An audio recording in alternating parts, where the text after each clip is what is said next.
Selamat malam, bersama Sony Perwadi. Saat ini kita akan melakukan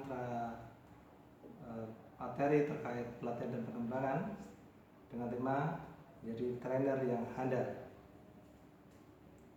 Menjadi trainer yang handal berarti harus benar-benar mempunyai kualitas yang baik berhubungan dengan nilai-nilai pribadi ataupun kompetensi yang dimiliki seorang trainer. Nah, di sini kita jelaskan bagaimana peran seorang trainer. Yang pertama, bisa transfer knowledge atau transfer pengetahuan. Yang kedua, sebagai konsultan atau problem solving. Yang ketiga, bisa berperan sebagai role model. Yang selanjutnya bisa menjadi seorang entertain.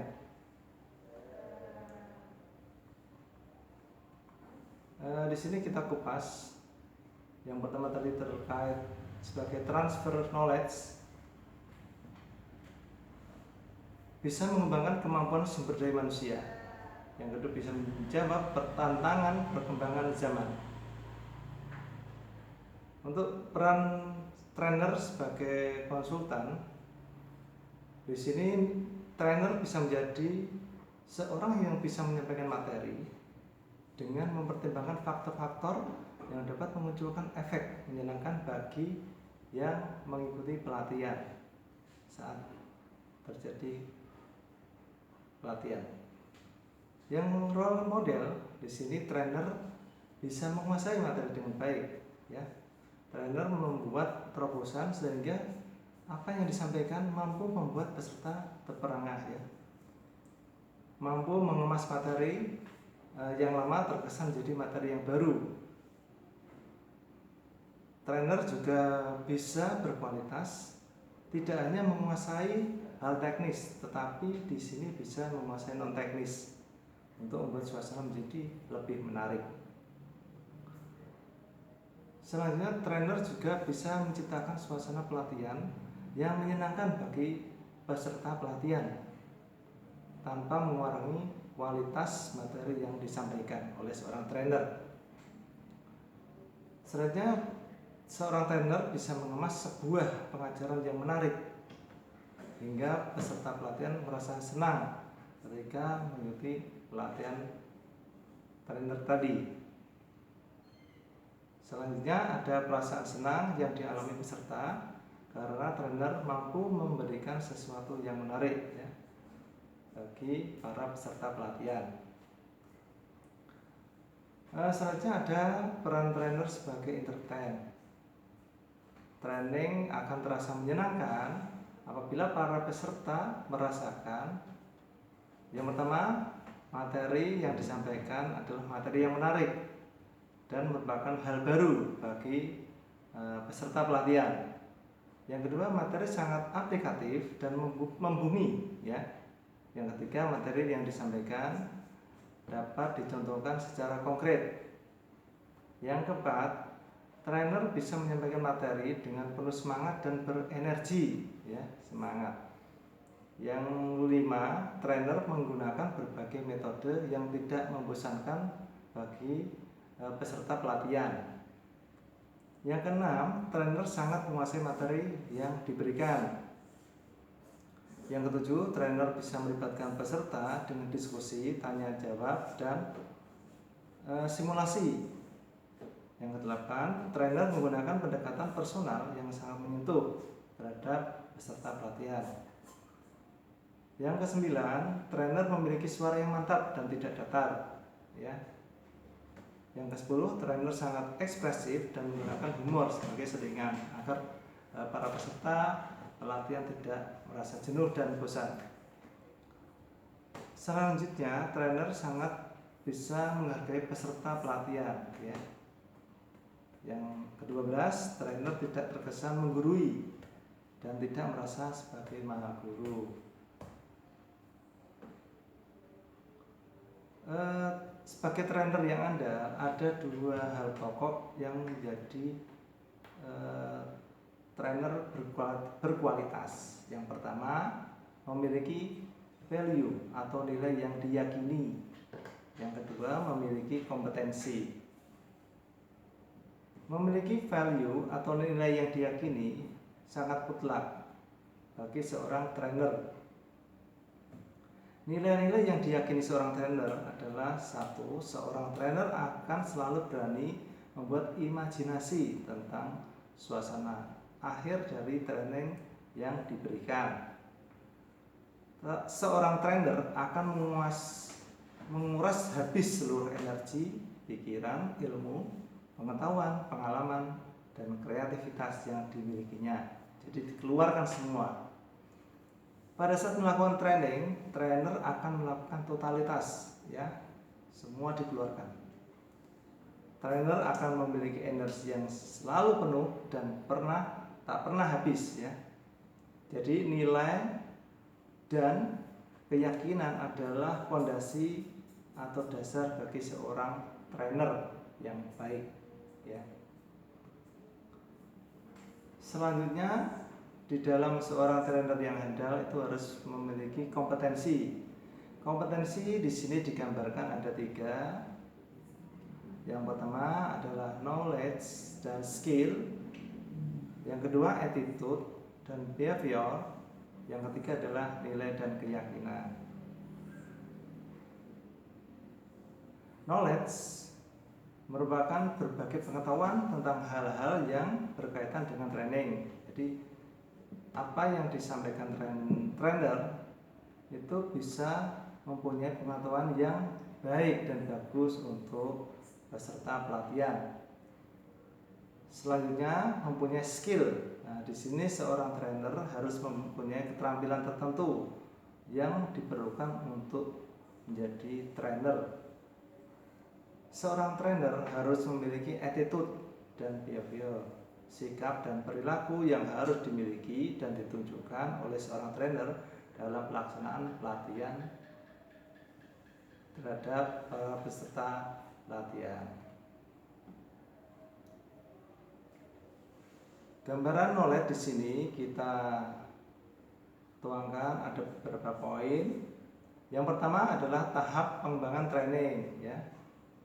Yang kedua ada materi yang diberikan. Bagaimana materi yang akan diberikan kepada peserta pelatihan. Yang ketiga ada prinsip pembelajaran orang dewasa. Ada metode-metode training juga di situ terhadap apa sih di knowledge-nya. Terkait skill, di sini seorang trainer harus bisa mempunyai skill presentasi yang baik, mempunyai interpersonal skill, ya, dan mempunyai atau menguasai manajemen kelas yang baik di dalam kepelatihan. Seorang trainer juga memiliki attitude dan behavior. Di sini ada beberapa poin yang penting. Ada honesty, respectful, empathic, flexible, enthusiasm, dan sensitive to difference. Seorang training atau seorang trainer harus bisa mengajukan dan menanggapi pertanyaan-pertanyaan. Prinsip trainer dalam mengajukan pertanyaan kepada peserta pelatihan. Di sini kita gambarkan ada analisis kebutuhan, ya. Ada bisa menjamin kesiapan peserta, mendesain pelatihan, pelaksanaan pelatihan, dan mengevaluasi pelatihan itu sendiri.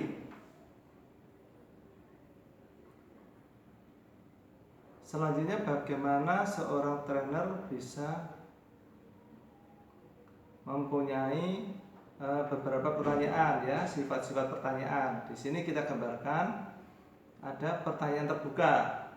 Sebagai contoh, pertanyaan yang mengharapkan Anda memberikan jawaban yang panjang dan deskriptif, ya. Sebagai contoh, mengapa Anda menyukai hobi traveling, ya?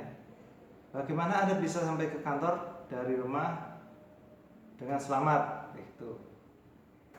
Ada juga pertanyaan tertutup.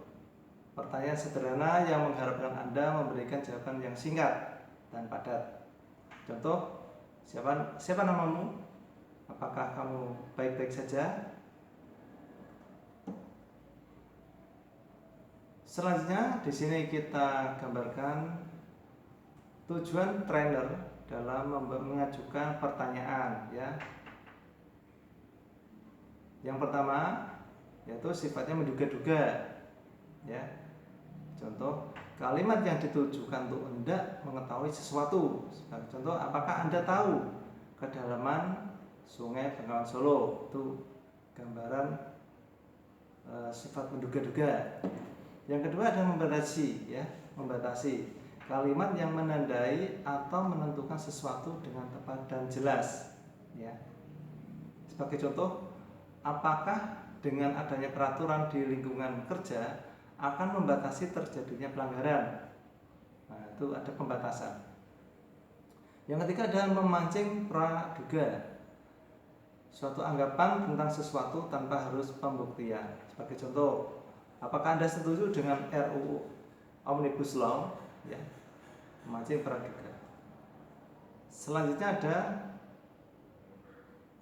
pertanyaan menyelidiki ya. Kalimat yang digunakan untuk memeriksa atau mengusut dengan cermat. Contoh, bagaimana cara Anda mendapatkan huruf langkah tersebut? Nah, di sini ada bagaimana menanggapi atau menjawab pertanyaan. Yang pertama, alasan mengapa peserta mengajukan pertanyaan. Yang pertama, untuk menunjukkan bahwa terjalinnya relasi yang menyenangkan dan mengesankan. Peserta lebih berani terlibat dalam aktivitas training. Proses belajar akan lebih efektif dalam suasana training yang menyenangkan. Hal pokok yang dipahami trainer dalam menanggapi peserta atau pertanyaan peserta. Yang pertama, menyapa peserta secara personal dengan menyebut nama yang bersangkutan. Selanjutnya bisa mendekati dan memberikan perhatian penuh pada peserta sehingga peserta lebih bersemangat. Jadi trainer harus bisa masuk ke area peserta pelatihan. Nah, itu yang dilakukan seorang training atau seorang trainer. Selanjutnya ada kesalahan yang muncul dalam menjawab pertanyaan. Nah, di sini ketika ada ketidakjujuran dalam menyampaikan terhadap teori dikarenakan kurang menguasai materi. Jadi materi tidak sesuai dengan teori yang disampaikan. Terus ada kurang menghargai pertanyaan yang disampaikan peserta. Ada juga kurang berempati terhadap peserta training. Jadi seorang trainer tidak boleh melakukan hal tersebut. Tidak fleksibel dalam menjawab sehingga terkesan kaku, ya. Bersifat kurang antusias dalam menanggapi pertanyaan para peserta training. Kurang memiliki sikap peka terhadap kondisi peserta trainer. Demikian materi yang kami sampaikan terkait trainer yang handal. Terima kasih. Selamat malam.